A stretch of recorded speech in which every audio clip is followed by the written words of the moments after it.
Angel Island in San Francisco Bay is well known for processing 500,000 immigrants from 80 countries between 1910 and 1940.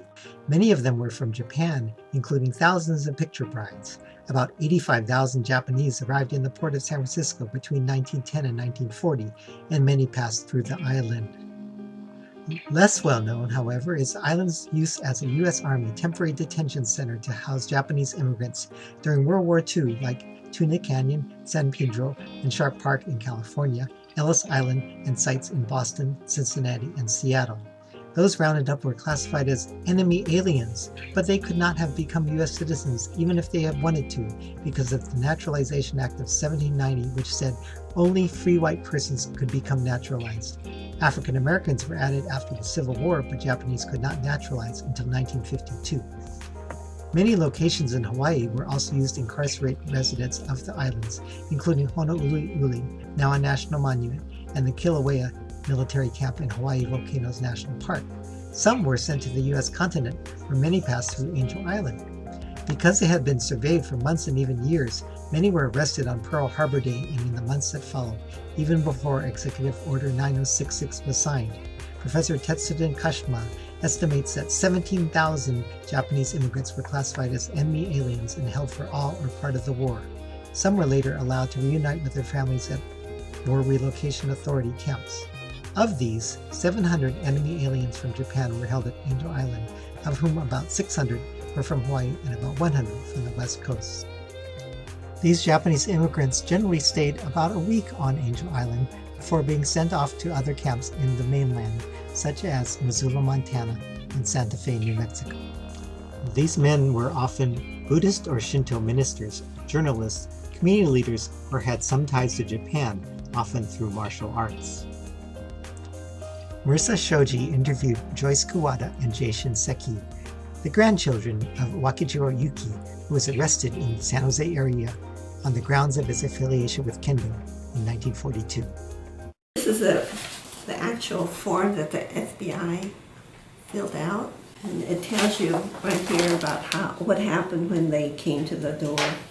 Bachan told the kids to leave the house, and then she was told by the FBI to pack a bag with clothing and personal items. For Jijo. Yeah, and then she was putting the razor in the bag, and they snatched it away from her. And then they were handcuffed. He was handcuffed and taken away.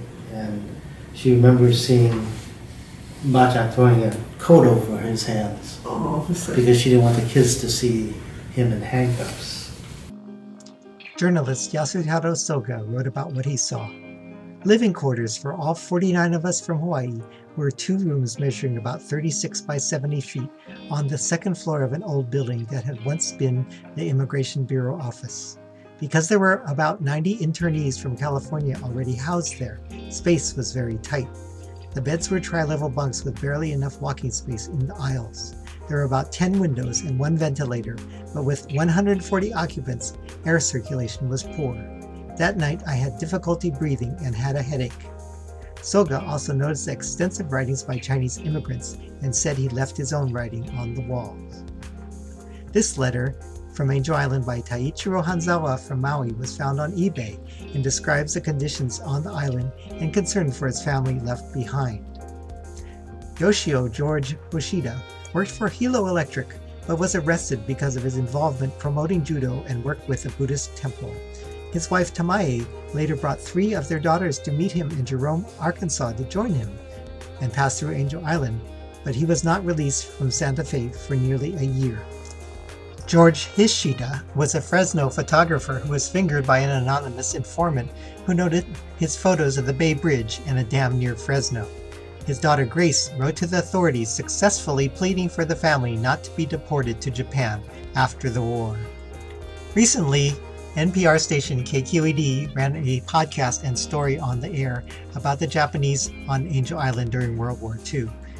Reporter Cecilia Lay interviewed Mark Shiginaga, grandson of Kakuro Shiginaga, who was arrested in Hawaii and sent to Angel Island. For Mark Shiginaga, learning that the Bay Area held a small piece of his grandfather's internment history was eye-opening. One of the things I thought immediately was, oh, I thought I was the first person of my family in the Bay Area, but that's not true. My grandfather was here, just like 5 miles from where I live. Kakuro Shiganaga spent 9 days total on Angel Island before moving to 6 different camps across the country, including in New Mexico, Louisiana, Wisconsin, and Tennessee. He was freed over 3 years later, a couple months after World War II ended. His personality was different. After the war, he was not severe at all, and his attitude sort of melted away and became much softer. He noticed the inequities and the really torrid conditions in which the blacks lived in the South.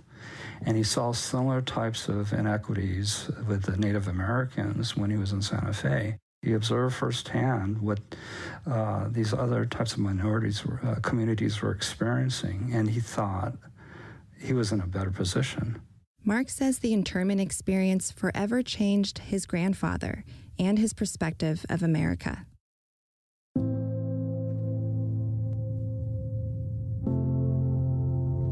I think about how the war experience shaped the way we were brought up.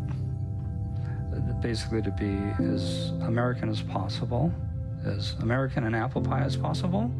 I think it was just a protective mechanism by the parents in trying to raise their kids so that they would be accepted. The Angel Island Immigration Station Foundation is currently working with Angel Island State Park on a permanent exhibit about World War II detention on the island. These books all tell stories of former Angel Island detainees and are available from the Japanese Cultural Center of Hawaii. To stay updated about this project, sign up at aiisf.org and visit the history section of our website.